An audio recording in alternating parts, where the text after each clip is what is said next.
So we're back in Arc 5, new episodes, and a new couch. It's blue this time. Awesome. Let's begin.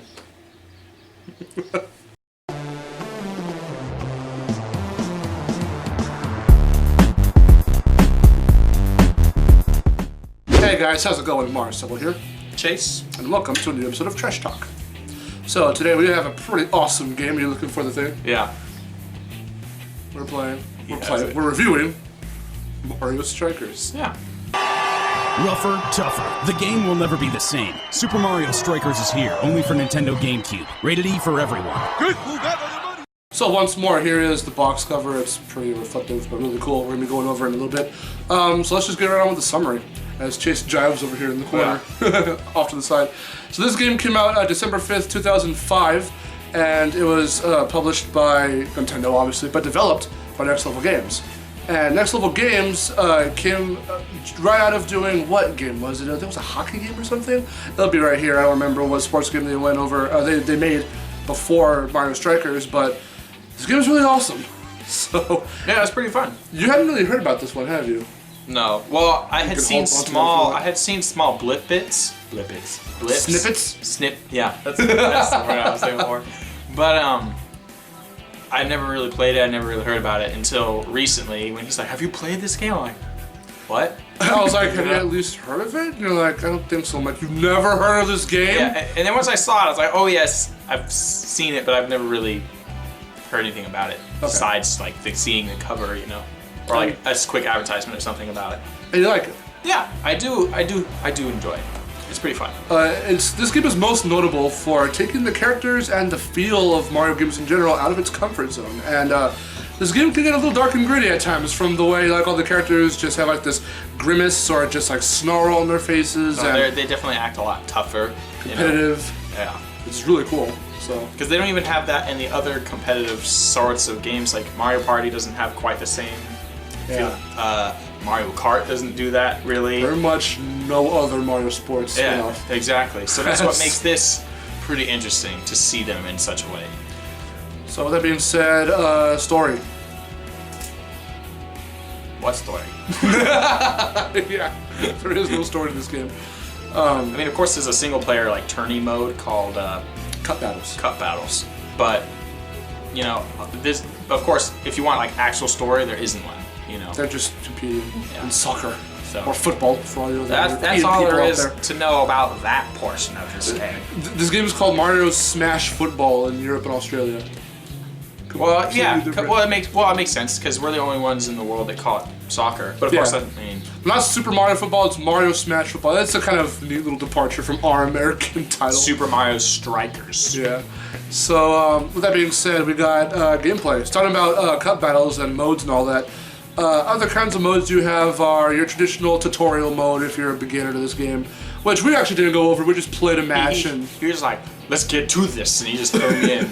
Well, but we did like a bullshit match. We didn't really we messed around. I mean, it wasn't really that complicated. I mean, he gave me just like a small little description of what does what, and I got the hang of it pretty good. I mean, of course, he was still better than me, but I grasped onto the idea fine. Yeah, I did okay.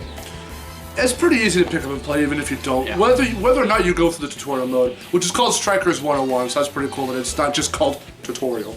So that's neat. Yeah. You also have Grudge Match, which will be most likely the mode you'll be playing. It's the multiplayer mode, so it's really cool. I think you still can play single player because Cup Battles is like the official single player where like you go through the cups, the tourneys and the matches and all that. But you can play Grudge Match single player and just play against the AI. It's fun. You can set them, I think you can set their difficulty and they can be pretty freaking challenging. Yeah. No nonsense. So a lot of Nintendo games can have pretty intimidating CPUs when you move their difficulty up.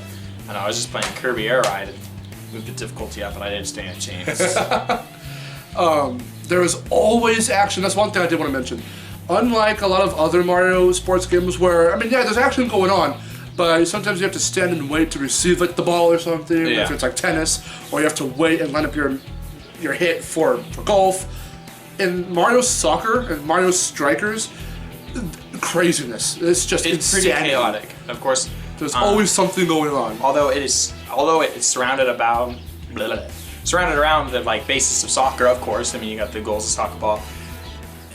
That's about as close to soccer as it gets, whereas they follow the basic rules, but there's no penalties, there's nothing like that. So, which of course makes it hectic when you're like tackling the other team. Yeah, you can tackle them and using like weapons and things to get people out of the way or pushing them into electric fences, etc., etc. Yeah, there is no out of bounds. Instead, there's an electric fence bordering the outside of the field, the fields. Because of course, in traditional soccer, if you kicked it out, the other team would just throw it back in.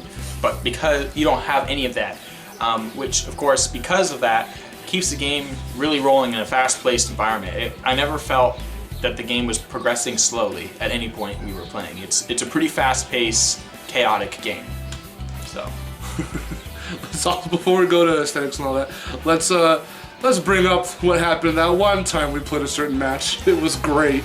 Go ahead and explain it. Okay, so I was still kind of getting the hang of it after we did our little blah blah blah blah practice match, and we were trying to like, okay, let's do our first one. He was still gonna play nice to me, but we started. I barely moved. Like the moment the match started, I scored. And it's like, yeah, I made a goal, and the ball went back to him, and he took like one step, kicked it randomly, and it made it in. Yeah, I was like, what? Yeah. That never happened before. Played against anyone. The AI, my brother. He's like, nothing. He's never even seen that happen before. So he's like, how did you just do that? I was like, okay. I know, he's all there laughing his ass off, celebrating. I was like, it was pretty funny. It was insane. So yeah, it was completely by accident too. I'm not even gonna lie. I didn't even intend to. But yeah, we were recording. Craziness everywhere. So, is there anything else I wanted to mention? I like when you're hitting people and all that, and you're tackling them. The hit sound effects, again, just adding to the grittiness of the game. The sound effects, the fact that some characters scream bloody murder when you freaking hit them against an electric fence. What? Who wouldn't scream bloody murder when you get electrocuted? Yeah, but you can like hear Mario like do his little like, or do whatever, right? Yeah. When he gets hit. I'm not sure if it's this game or if it's the next one, the sequel, Mario Strikers Charged on the Wii. Peach, one of her screaming effects is like, ah! Like, she like really screams. It's like, calm down. I mean, I know you got shocked and all, but you've been through worse in Smash Bros. You've been through worse in like Mario Kart or something. It's the point being that even down to the sound effects and all that, and even the aesthetics, which we'll get into right now, nice little segue, I guess. Pretty gritty. So aesthetics, looks, and all whatnot. Of course, the graphic style, it's interesting, especially for how gritty they are. It still has kind of that look of like a Super Mario Sunshine, like real, you know, the same type of models, same kind of color to them, you know, and it just kind of looks sort of that way, except maybe a little darker. Yeah. Overall. It being in 2005 and Mario Sunshine came out in I believe 2002. It's not a wild like assumption to be like, oh yeah, they probably ripped assets from Sunshine or just borrowed stuff. Yeah, because it looks pretty similar. Like I said, besides the extra little grittiness, you know, you'll notice a lot of the times, of course, not just their personality traits, but just the different types of textures they have on them. They just look kind of tougher. And, you know, instead of just like typical Happy Toad and Mario and Koopas and stuff, you know. Yeah. Let's talk about the box cover. Yeah, I don't know where I put it. Alright, so I think it looks really cool. Again, another departure from what you would see in a typical Mario game, even a typical Mario sports spin-off game. It's hand-drawn. Oh, sorry, did I spit on you? Yeah. Sorry. So you can see. It's hand-drawn. So it looks really cool. And, what do you have to say about it? The sketch-like, almost concept art look of it being what's on the box cover actually is kind of cool. Of course, you don't see this normally for most games. It's either really photoshopped or it's like 3D models, you know. So the fact that you kind of get like this different, the drawn look to it, of course, it kind of adds to the grittiness. You know, it makes it look kind of torn up almost in a way. Because of course, you can kind of tell this is more of like not even a completed. It's like a sketch. It's a concept art almost look to it, you know, which is really interesting. But it's done really well, I think, and it really kind of shows what the game is going to be like.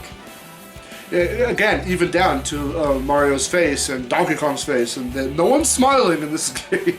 No, yeah, you'll score. Or at least on the box cover. In the game, you'll score a goal, and instead of being like, yeah, they get like angry and stuff, like yeah, not like angry, but think super competitive looks. Think the ending scene to Space Jam, when everyone's prepping and getting ready, and they're like, that's the tone of this entire game.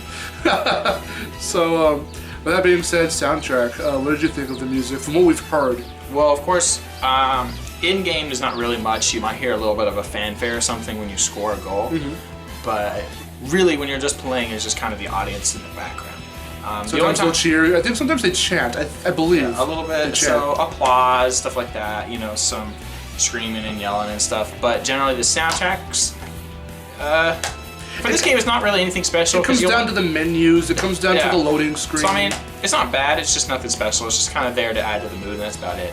Just kind of like... It sounds really good. Like, from its tone and how it is and how it sounds, what do you think about that? Oh, in that way, yeah, it's definitely high quality. I'm just saying, it's not something you're necessarily going to, like, remember. Like, you're going to think of Mario Strikers and go, oh, yeah, that soundtrack, dude, was 10 out of 10. For what it's worth, it does sound really, really but nice. But it is nice for what parts of it there are. And again, for it being a little more rock-centric and more like, there's more to it than just what you would hear from, it's obvious that Koji Kondo did not compose this music. I don't know who it was right here, but it does sound really good. So with that being said, okay, so we have characters now, last but not least, so, go ahead. So you have your regular characters like Toad, the Hammer Brothers, Koopas, and stuff like that. But then you have team captains, which include Mario, Luigi, Donkey Kong, Peach, and a few others. Wario, I think Waluigi too. And pretty much the captains have special abilities that only they have that make them unique. So you want to be able to utilize those abilities to really make yourself that much better over the course of the game. So. One of the bigger things that they can do, the captains that can do, what are they called? It's Mega Strike or something Strike. And what they do is you get this kind of like U-shaped kind of gauge, and with that gauge you can determine speed, the speed of this Mega Strike. And you can either set the goalie like on fire or something, or like he touches. I don't think I saw that when I was. He grabs the ball, but he has to he drops it or something because it's is that how it works? I think that's how Mario's works. If you get it like on the dot, because there's the green part of the gauge, then there's a tiny little orange sliver of that gauge. So if you get it at least in the green, or even if you completely miss it and you're in the gray, you'll just do the shot and pray that it makes it, right? But if you get, and it's ×2, so it's twice the points. If you get the orange sliver, then it's a guaranteed, like, they'll smack the shot in and they'll hit the goalie in with it. Oh. So it's a guaranteed 2 points. So yeah. And I noticed also, even if the goalie does block the shot, strong kicks will usually knock him kind of for a doozy for a couple seconds. Yeah. Which of course gives you an opportunity to try and reshoot. And even a regular kick will generally get the job done since the goalie's not really there. Oh, that's what it was. With Mario's, I was thinking about Mario's because I'm always Mario. If you don't make it in, what he can do sometimes, the goalie, is he'll catch it. When I say set him on fire, what I mean is he'll grab the ball while it's still on fire and lob it right back at you. Oh. So you better make sure that if it's a regular shot, not a guaranteed shot, you better hope that it makes it in, because sometimes he can fuck with you and be like, nope, bam, and throw it right back at you. Wow, it's still flaming. Yeah, and knock Mario out for like a few seconds, so. I'm not sure if they do that with the other players, captains. I'm pretty sure that he does, but also the goalies are Kremlings from Donkey Kong, so I thought that was kind of funny. A nice little tie-in, not just random alligator dudes. Yeah. So that's pretty cool. Well, I guess that would be weird. Yeah, they're just random mutant alligator guys. Yeah, that's how the goalies are. And they're pretty good. They're not like even when you're not necessarily in control. The goalie does a pretty good, solid job of blocking most shots. Oh, my goalies sucked when we played against each other. But I'm saying, compared to a lot of games, typically, the AI can be really fishy sometimes. Yeah. But with this game, of course, it's not like super hard where you're not going to be making any shots. Yeah. But he does a pretty good job. You gotta get creative with trying to actually get past the goals. Exactly. So, it's legitimate. It's pretty cool that the AI works in this game. The more you go through the cup matches and all that, it gets tough. Yeah. With that being said, we went a little off topic with the characters. They're the characters you know and love, and again, they are a little more souped up, a little more aggressive and competitive, so they're not always smiling and the happy-go-lucky versions of themselves that you know. Yeah. They're a lot more competitive, and that actually makes it really cool because it's breaking like the mold of like, hey, you know them as these cutesy, fun characters, but in this iteration, they're hardcore. So it's a nice departure, it's a nice feel, and I think it works. Yeah. Which is why I wish there would be a third game in the series for the Wii U, because imagine what you could do with the gamepad. That would be really awesome. Yeah, for sure. Or even the NX or something, I don't know. But with that being said, friction, do that, so they don't think it's awkward. How does this game do as a spin-off? Pretty damn good. Yeah, it definitely does. It got good reviews, so it was well received. And I agree. It's not like a huge game, you know, but when it comes to playing with like a friend or as a party game, it's pretty fun. It's fun. And the sequel is, oh god. If we get to go over it at some point in the show, we got it, because it's really fun. It's not half-assed. It's as equally as, if not more aggressive. I actually kind of like the sequel a little better than this one, so maybe we'll go over that at some point. But as it stands, final verdicts. So go ahead with yours. I'd probably give this game... Out of 5. Out of 5? Yeah. Okay, good, because I was about to give it... Out of 10? Yeah. Always get confused. Probably about a 4. Okay. It's pretty solid, pretty fun. I'm not typically one to be for sports games, but because this one is more aggressive and kind of party-based, I did enjoy it a lot. You know, versus, you know, like more realistic sports games, like if we take like FIFA, like actual soccer, or Madden, which is actual American football. I never really cared for those. I'd rather just go play the sport myself. But because Mario Strikers is still soccer, but with its own spin and rules and stuff, it makes it more interesting because I actually feel like I'm playing a new game, you know. Yeah. So I would say 4 out of 5. Cool. Yeah, because much like the other Mario sports games, like baseball and tennis and all that. Yeah, they stretch the rules because it's Mario and because it's not a typical real-ass game based off of the actual sport. But with this one, again, it's the feel. The feel is what makes it so unique, because it's not like all the other Mario sports games. The platform games are really kid-friendly and they're happy and they're super upbeat. Not that these aren't kid-friendly. Oh no, yeah, of course, but not in the content of it, but in the tone of it. They go a lot more aggressive, a lot more hardcore, a lot more dark and gritty, and that's actually nice to see because they made it work. You know, we always joke about what if Mario had a gun and went all out and it was hardcore and killed everything, and it's not like that, but that's over-exaggerating it. But again, it's fun, and that feel works. So I just see it with some future Mario game, like Plumber on Rampage or something. But with that being said, my final verdict is I'm gonna be a little bit higher, 4.5, because I just feel that if I were to recommend any of the sports games, this would be the first one. The first one. Out of all the Mario sports games? Out of all the sports games. Because again, if you know Mario, and you have the feel down of it's happy-go-lucky and it's awesome and it's, yay. This one is yay in a different way where it's like, come on, bring it on. And that's kind of what's cool because you don't get to see that really anywhere else besides like Smash Brothers. So, and not even to that degree, to Mario Strikers' degree. Even, I don't know if you guys can see it, there's a little screenshot in the back with Mario and you can see like how focused and stuff he is right there. It's awesome. Just to give you a little bit of something to kind of compare it to. It's good. To give you an idea. So, with that being said, I think that's it for this review. So, I think so. With that being said, I'm Chase. I'm Marcelo. And this was Trash Talk. I don't know how. See you guys later. Rougher, tougher. The game will never be the same. Super Mario Strikers is here, only for Nintendo GameCube. Rated E for everyone. Good.